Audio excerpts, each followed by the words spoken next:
During the pandemic, consumers in China, including myself, had to switch much more of their spending online. So as this pandemic subsides, what kind of trends do you expect to continue well into the future? And what does that mean for China's e-commerce companies?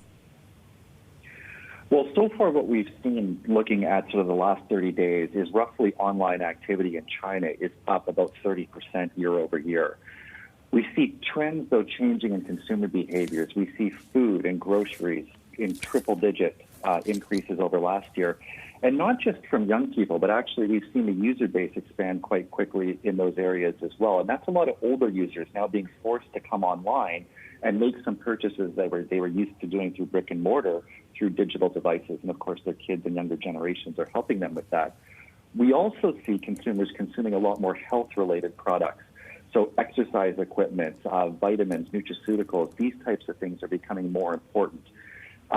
And that's, in a lot of cases, not necessarily making up for the lack of brick and mortar revenue that is happening, but certainly some signs for optimism going forward with e-commerce. But overall, the recovery in consumption in China has been very sluggish. Those March retail sales came in down 16% year over year. What kind of demand shock and recovery are you seeing from your clients right now? We still see a lot of demand shock on bigger ticket items. The brick and mortar recovery is still very, very slow. For a lot of cases, even if there was an increase in online revenue, it hasn't been enough to offset that decrease in brick and mortar. But the companies, and especially on the B2B, who are engaging in digital transformation right now, are doing better because they're learning new ways to engage with their customers that they're basically being forced to do.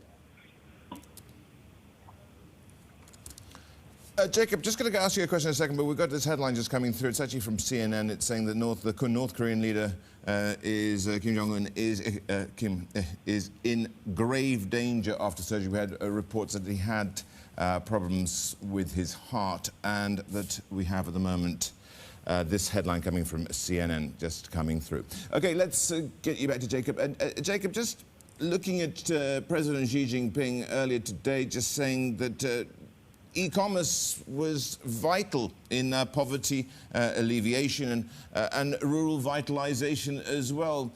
He's not stretching the truth there, is he at all?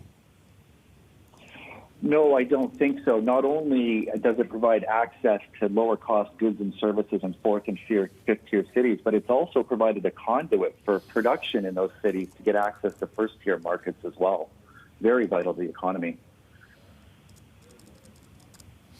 Okay, now, when you mention how trends are changing and we're not going to go to pre-virus trends at the moment, what specifically are you talking about, Jacob? Well, I think the two biggest trends we see are, one, people are getting healthier and exercising more and consuming items that make them more healthy.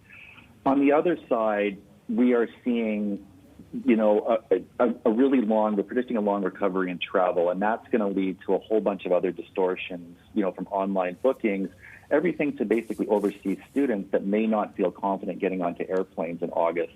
So there still are a lot of distortions in the digital field, a lot of transformation left to happen, but there is some recovery on the consumer side.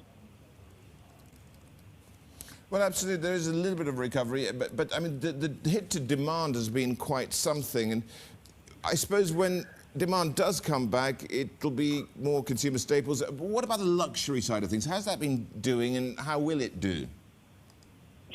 We've kept a close eye on luxury because 50% of luxury spending globally is actually done by the Chinese diaspora. So a lot of that being done by travel and a little bit of a slowdown in brick and mortar, luxury is going to have to reinvent itself. When we look at the industry overall as a whole, we're seeing especially the apparel side of it down quite a bit, but we're actually seeing the online jewelry sales up a little bit as well. Engagement rings are actually up triple digits in the last 30 days over the period of 2019. So there are some bright spots, but that is an industry that's going to have to reinvent itself a little bit for a changing world. And Jacob, how has the recovery for your clients really been complicated by the shutdown and fall in spending that we're seeing in economies around the world? In a lot of cases, I think our clients, being so digital heavy for the most part, have escaped a lot of the downturn. But we do deal with a lot of large apparel brands that are very focused on retail. So first of all, they got hit, in January with disruptions to supply chains and factories in China that weren't opening in time. And now they're getting doubly hit with the closure of their retail outlets across the world. So we hope that they recover, but the worst is probably to come yet for that side.